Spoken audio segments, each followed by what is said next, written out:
Hello. Hello রাজকন্যা, কি অবস্থা? এই তো ভালো। কই আছো? বাসায়। তুই? আমি একটা বড় ভাইয়ের কাছে যাচ্ছি তো, তার জন্য আর কি তোকে স্মরণ করলাম। হ্যাঁ বল। তুই তোর এমনিতে আমার স্মরণ করস না, এটা তো আমি বুঝি। কাজ ছাড়া তোকে স্মরণ করবো কেন? তুই কি আমার ঘরের বউ নাকি? হ্যালো, আরে ওই কাজটা তো কবে তোমার দিছি, কাজ এখনো শেষ হয় না কেন? হ্যাঁ হ্যাঁ, তোমার কাজ দিছি কি জন্য? আচ্ছা, আরে বাবারে বললাম তো আমি ওই কাজ করে দেবো, তুমি ফোনটা রাখো তো, রাখো। আমার কাজ আছে আমার। আচ্ছা। বড় ভাই কেমন আছে? হ্যাঁ, ভালো আছি। তোমার কি অবস্থা? মানে ওই যে সমস্ত কাজ দিলাম, কাজগুলো ঠিক মতন করো? এই যে ভাইজান, আরে আসার সময় আপনাদের গলি দিয়ে আসার সময় রাজশাহী লিচু দেখি, এত বড় বড় লিচু ওই চোখের সামনে পড়লো। আমি ভাবলাম যে বড় ভাই আছে, লিচু আনছি 3000, আর হচ্ছে আম আছে না, ওই যে হাড়িভাঙ্গা আমগুলা, মিষ্টি আম, আমার দেশের আম, রাজশাহী আমগুলা, যে ওটা আনছি 3 বস্তা, মানে অনেক 40 কেজি আছে। এখন বলতেছি আপনি তো মাছ খেতে ভালোবাসেন, রুই মাছ খেতে ভালোবাসেন না? আমার পুকুরে পুরা জেলেদের দিয়ে পুরা পুকুর সেচাইছি, শেষার পরে এত বড় 20 কেজি ওজনের 240 কেজি মাছটা আপনি নিচে রাখা আছে দারোয়ানের কাছে। ও, এত কিছু তোমার কাছে ছিল নাকি? তুমি এমনি আসতে এই আদুরে টাকা খরচ করতে গেছো কিন্তু। আপনি আমার বড় ভাই না, আপনার জন্য আমার জানটাও দিয়ে দিব। শুধু ভাইজান একটা সাইন ভাইজান প্লিজ। তোমরা যে কি কাজ করো না। Please, তা- ভাইজান। আচ্ছা, রাখো রাখো, পরে দিচ্ছি। কিন্তু সই তো দেবো, কিন্তু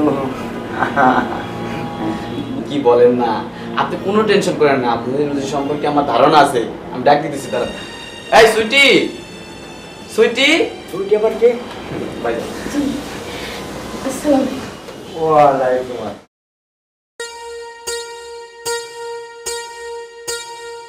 আরে আরে কি করতেছিস তুই? যা এবার যা। আরে বড় ভাই, বড় ভাই আমার মাথার তাস। বসো বসো বসো বসো।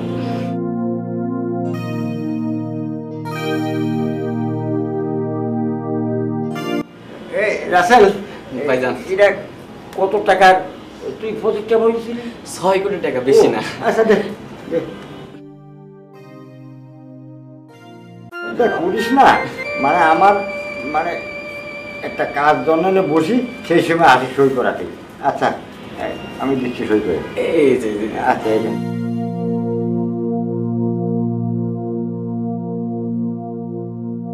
এ কোনো ব্যাপার? 6 কোটি টাকার কোনো ব্যাপার? আর তুই যে সময় আসিস এই সময় আমারও মানে ভয়। আচ্ছা, আমি সই করে দিলাম। দেখ কলম নে, এটা ব্যান্ডে বেঁধে নে। এখন তুই কই যাবি? ভাইজান আমি নিচে যাচ্ছি, একটু পরে আসতেছি 2 ঘন্টা। ওই যে নিচে দোকানটা আছে না, হ্যাঁ। আমার কথা কইলে চা নাস্তা যা খাবি তুই খাতে যাক, ও একটু পরে যাক। কি তোমার একটু পরে গেলে হবে না?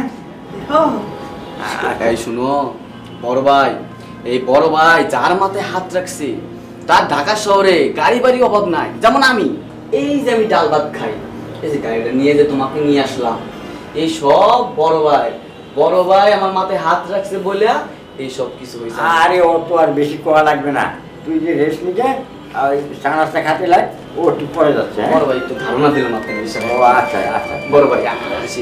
আচ্ছা, ঠিক আছে ঠিক আছে। আচ্ছা, তোমার নাম কি? আমার নাম সুইটি। ও হো, তোমার দেখে না আমার গাম এসে গেছে। তুমি তুমি যেন গামে গেছো। হ্যাঁ, এইখানে তোমার বসা হবে না, তুমি চলো আমার এসি রুমে যাই বসবা। চলো।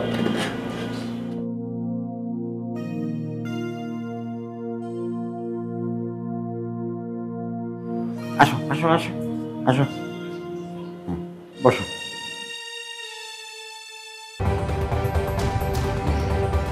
আচ্ছা, উঠে বসো উঠে বসো।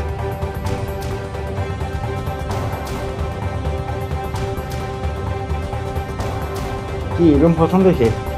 আপনার রুমটা তো খুব সুন্দর। আর সুন্দর তো সুন্দর আছে, তারপরে ঠান্ডা লাগতেছে না, বরফের মতন ঠান্ডা।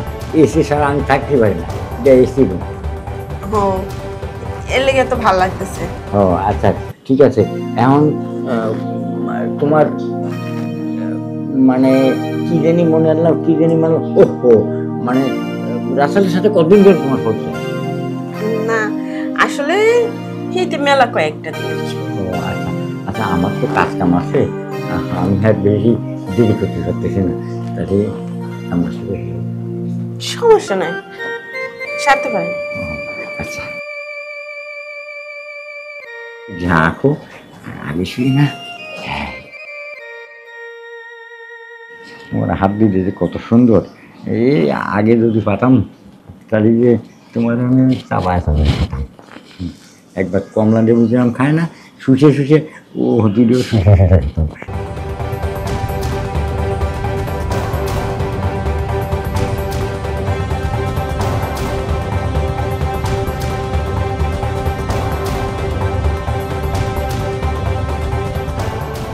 যাক, সুন্দর মজা হলাম, কোনো সমস্যা নাই। আর তুমি জানি চাইলে ওদের লিস্টটা আগে করে নিই, বুঝছো? আচ্ছা এখন আর দেরি করে লাভ কি, আমি একটু অফিসে আছি, তুমি থাকো, আজকে একটা থেকে যাও, মানে আমি রাত্রি আসি। আচ্ছা তোমার লিস্ট করে নিয়ে কি কি লাগে সেই জিনিসটা সব কিছু করতে হবে। তাহলে তুমি এখন থাকো, আমার একটা জরুরি মিটিং আছে, আমি মিটিংটা যে সারাই। আর রাসেল মানে নিচে অপেক্ষা করতেছে, তুমি রাসেলের সাথে চলে তো যাবাই। হ আপনার যে আমি একটা কথা বলছিলাম, এটা কি আপনার মাথায় আছে? ওই গুলশানে একটা পার্লার কথা, তারপরে গুলশান থাকার একটা জায়গা, আচ্ছা সব আমার মাথায় আছে, কোনো সমস্যা হবে না, আমি ওগুলো সব তোমার দেবো।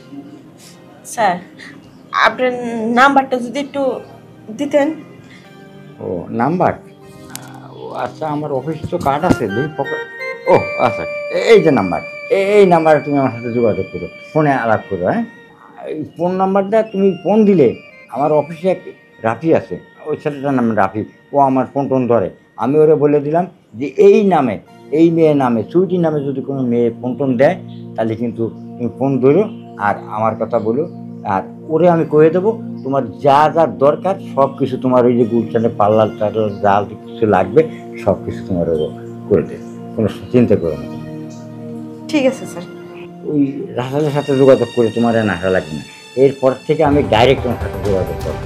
হ্যাঁ, আর ডাইরেক্ট যোগাযোগ করে তোমার নাচতে বলবো বা তোমার কি। আর 12টার পরে তুমি এই নাম্বার আমার ফোন দিও, আমার এই নাম্বার আমি ফোন কথা তোমার সাথে করবো, বুঝছো? আচ্ছা তাহলে তুমি এখন আসো। ভাইয়া কথা হলো একটা সমস্যা হয়েছে, সমস্যার কারণে তো আপনার কাছে আসি, নাহলে তো আসতাম না। ওই যে একটা ব্রিজের কাজটা দিলেন না, ওই সাইডের কাজটা, হ্যাঁ। 6 কোটি টাকা হ্যাঁ বাজেট যেটা, আসলে ওই কাজটা যদি আমার নিয়ে দিতে তাহলে ছোট ভাই বেড়াদার কিছু ডাল ভাত খেতে পারতাম আর কি ভাই। আচ্ছা ডাল ভাত তো খাতে পারছে, কিন্তু সেটা তো আমি বুঝলাম, কিন্তু ডাল ভাত খাওয়ার আগে, তোমার খাওয়ার আগে আর একজন যে আমার কথা দিচ্ছে। ভাইজান দেখেন, এখন আপনি আমার বড় ভাই না, আপনি চাইলেই অনেক কিছু সম্ভব। সম্ভব তো সেটা বুঝলাম, কিন্তু আমি তো ওই লোককে আমি কি করবো তাই কব, সে আমার পাশে 3 বছর ধরে ঘুরছে, 3 বছর। ভাইজান দেখেন, আপনি ছোট ভাই জানা, আমি ছোট ভাই না, আমার কথা একটু রাখেন। এই যে দেখেন, আপনি যে জায়গায় মানা করেন যে এই জায়গায় রাসেল যাইও না, আমি ওই জায়গায় যাই, আমি কিন্তু যাই না, হ্যাঁ। আপনি কিন্তু সম্মান দিই।